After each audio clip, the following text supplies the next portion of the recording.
Dear students, let us start the discussion on today's newspaper, that is 22nd October 2016. The first article is related to the P.V. Narasimha Rao and his role in Indian politics. Now, P.V. Narasimha Rao is very controversial with regard to Babri Masjid and 1984 anti-Sikh riots. At the same time, he is also said as the pioneer of Indian economic reforms.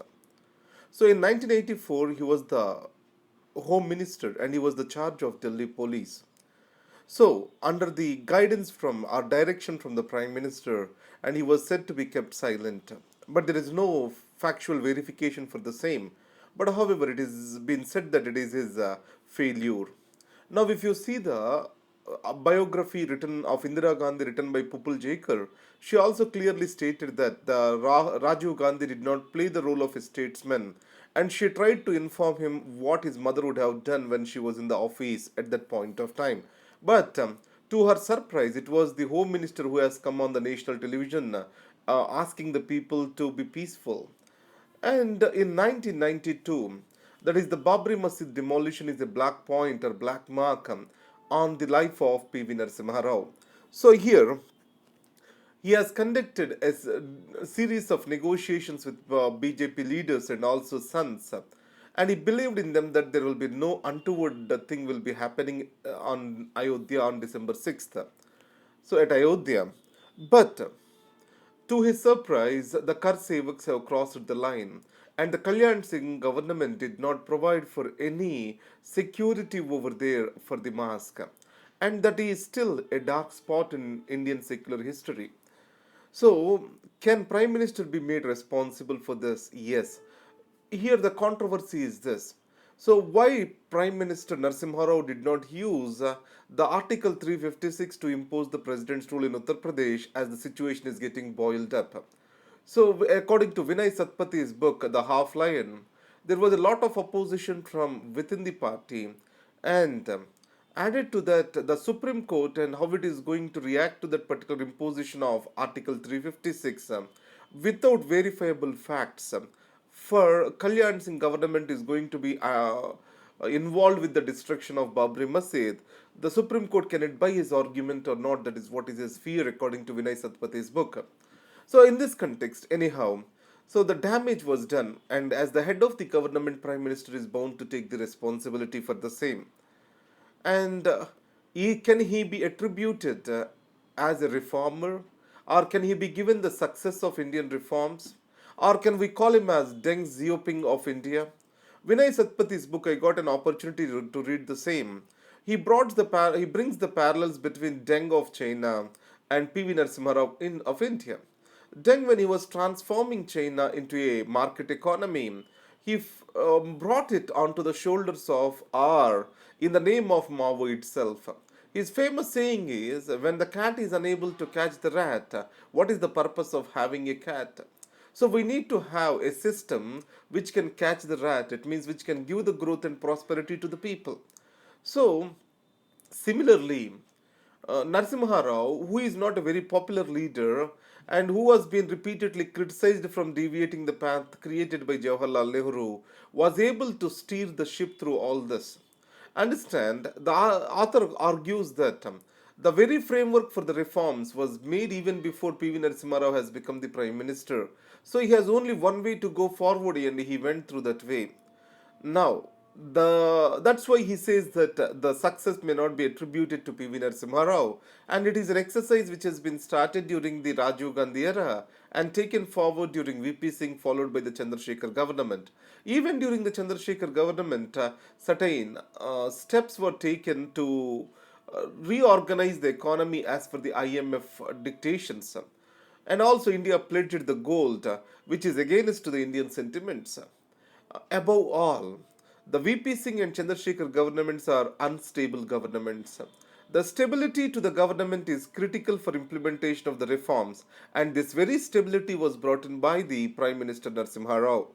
And the second is, in the days when a non Gandhian has become the Prime Minister, and steering such a reform through the political circles is the largest damage, largest work or risk that has to be taken. Because he has no support from the party and he has no support from within. and there is an alternate power center that is being developed. Across all these things, he was able to steer the ship of the government through the reforms. And the third thing is taking Mr. Manmohan Singh as a finance minister and shielding him from all the political pressures and giving him a free space to operate. That's what the PV Narasimha Rao did. Now, in this case, Mr. Shekhar Gupta of Indian Express, he made a very live observation. What he said is this: everyone might criticize PV Narasimha Rao for Hawala scam, RL's JMM scam, etc. But we need to remember one thing: whatever the prosperity we are enjoying today, the seeds were sown by the PV Narasimha Rao. And the second thing is, unlike the many other leaders, PV Narasimha Rao does not have his children in the politics, that does not have the people who has amassed the wealth in his own name. And PV Narasimha Rao has died in penury. He did not have the properties, or he sold out even his house in Delhi to pay for his lawyer's fees. And ultimately, if we don't regard what he gave to the nation, at least we can regard he was able to bring the Manmohan Singh into the limelight, who has given India his service of 10 years as the Prime Minister. That's what Mr. Gupta talks about. So that's why I have my reservations about observing Mr. Ram Mohan Reddy's article. But I can clearly say that there is a contribution from PV Narasimha Rao, that is the stability, driving the political ship, and building consensus in the government, shielding the finance ministry from the political pressures. These are the achievements of the PV Narasimha Rao. And we need to remember, at that point of time, the industries minister is none other than prime minister. So the liberalization has moved in the industries, heavy industries, directly under his nose. So that's why I cannot relegate, or else I cannot accept the author's view over here. And the next is China's tightrope walk. So let us take this article over here. Now, China is dominantly an export led growth economy. It means that the China mostly earns through exports, or China, instead of having the domestic market, has more the export market. So, in this context, as the global economy slows down, it will inevitably have an impact on the Chinese economy. So it is trying to shift now to a consumption led economy or consumption led growth. And the second major shift is it was a cheap and low manufacturing economy, and it was trying to shift itself to the services sector and also to the high end manufacturing economy. Now, if you can see, it is manufacturing the aeroplanes, and it is also shifting towards defense and industrial manufacturing, and it is also moving towards the services sector and aviation sector. The South China Airlines, these are bringing a great impact on the, like Emirates in Middle East. So in this context, there is a shift in the Chinese economy.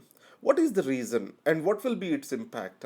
The major reason is the slowdown in global economy, and the China economy, as it is becoming close to the top one. So obviously it has to develop and nurture local consumption too. So in this case, when the local consumption is nurtured, the cost of the labor and cost of the operations are bound to increase. This might decrease the exports, or it can make the exports non-competitive. So the China's economy is slowing down, as we all know. So what the reaction of the Chinese government to the same? So one thing is the pump priming we need to understand. The pump priming means the government, through increasing its debt, are taking the loans, pumping the money to boost the local growth. So the debt of the government is bound to increase with pump priming. So as the debt is increasing, obviously it leads to greater fiscal deficit and some instability. And the second thing is the debt overhang problem. Now the Japan suffers from this debt overhang problem. When the debt size has increased so much, and any new debt, it will be gone into the servicing of the old debt, and also no proper investments will be coming into the economy, and new investments will not be profitable in such an economy. So that is what is called debt overhang problem. And if you take the Japan economy, and it is suffering from a constant deflation and decreased production, these are all due to the debt overhang problems. The China, it has a debt which is 250% more than its GDP. So, as pump priming is increasing, the debt burden is bound to increase. So, it may make the China also to slow down in the future years to come. And the major problem is China has greater social costs because if unemployment increases, as overcapacities are to be cut down, the unemployment is bound to increase. It means that the factory which is supposed to produce 100 units of work, now we have to reduce it to 80 units as the demand has decreased. Then it means we have to send certain workers home. So, in a communistic nation, such a removal of the workers from the job, it has a huge social cost. So, steering this $10 trillion economy ship is a great challenge for China now. But on the positive side, the growth is around 6.7 percentage for China, and the property market also appears to be stable now. So, in this context, the problem with China is it is not properly declaring the losses of its public sector owned companies, that state owned companies. And to what extent these statistics are true, the international community is also doubtful. So it is the time that China is expected to come fair and square on its statistics and also the loss and gain of its state owned companies. And coming to reorganization in Uttar Pradesh. See here, Uttar Pradesh is a state where you can see how the caste and communal politics can play in a full swing and how it can lead to the polarization of the voters. So you know that the Samajwadi Party, Congress, the Congress has high command politics. Even it is not just the feature of the Congress, every political party suffers from the same in India. And second thing is the BJP, after taking the development plank and won all the Lok Sabha seats, appears to be shifting back to its Ayodhya and Ram Mandir issue, polarization based on the religion. And then the original plank of the BSP was social re-engineering among the oppressed sections. That is bringing the Dalits and minorities together. That's what the BSP appears to be working on. So it means that the social re-engineering is nothing but realignment of the castes in India. That's what is the problem which we see. Now let's get into the next slide. Now, going over to the dark side, it is about recent arrest of certain young persons in Kerala on their association to ISIS.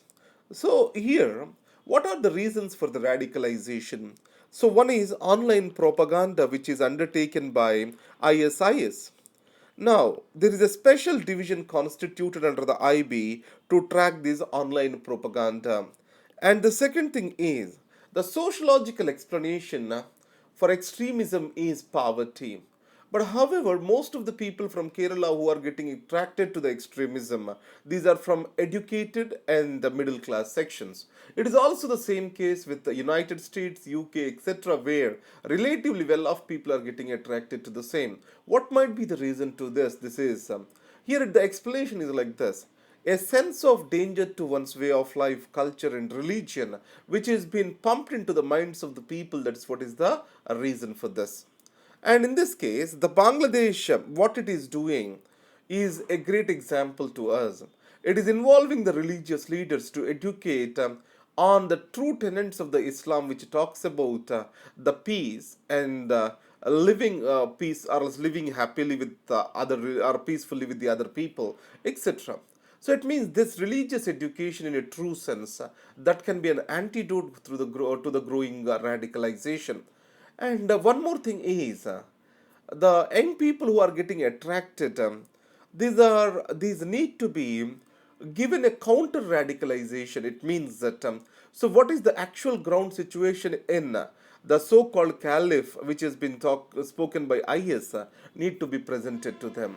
So it means that so educating the people, counter radicalization measures, proper monitoring of the social media, all this can play a greater role in fighting the ISIS menace in the subcontinent.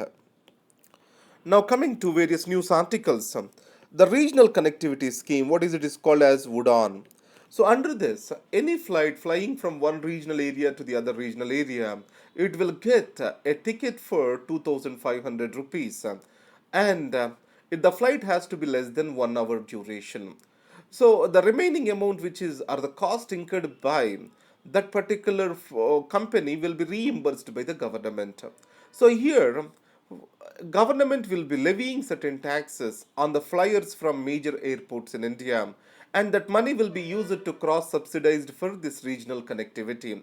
And also at airports, various benefits are being provided to the airlines.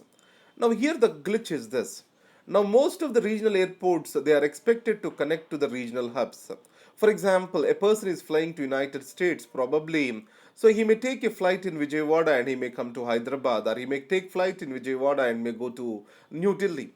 So in this case, it's been the airlines are asking that it is not the region to regional connectivity, it is also region to main hub connectivity has to be subsidized for. And the second thing is, today in the competitive era, already the prices for 1 hour flights are less than 1500 rupees. If you book before a week, it is around 1500 rupees for the flight from Hyderabad to Bangalore.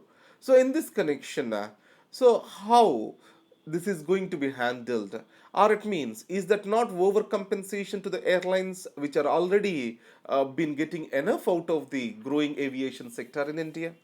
And coming to the aviation sector itself, aviation emissions cap. So what it has been proposed by International Civil Aviation Organization is that the aviation emissions have to be capped at 2020 levels. So in this case, India did not agree to that, saying aviation sector is not yet matured in India, and it's soon to get matured.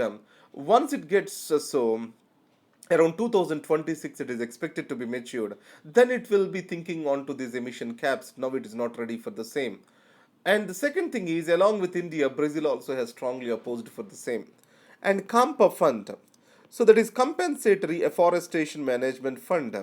So in this CAMPA fund, the 56,000 crores of rupees are been staying with the central government.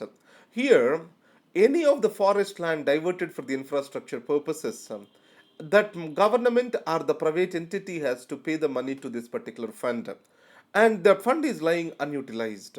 So this fund will be distributed to the states. 90% will be distributed to the states, and 10% will be held by the union to monitor and evaluate the implementation of the program.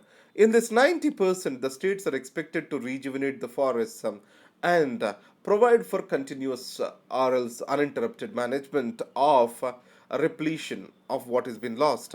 But the major problem over here is the funds are going into the forest bureaucracy rather than to the local communities which are actively involved in the replenishment of the forests. That is the major challenge over here. So these are the articles for today. Thank you very much. All the best.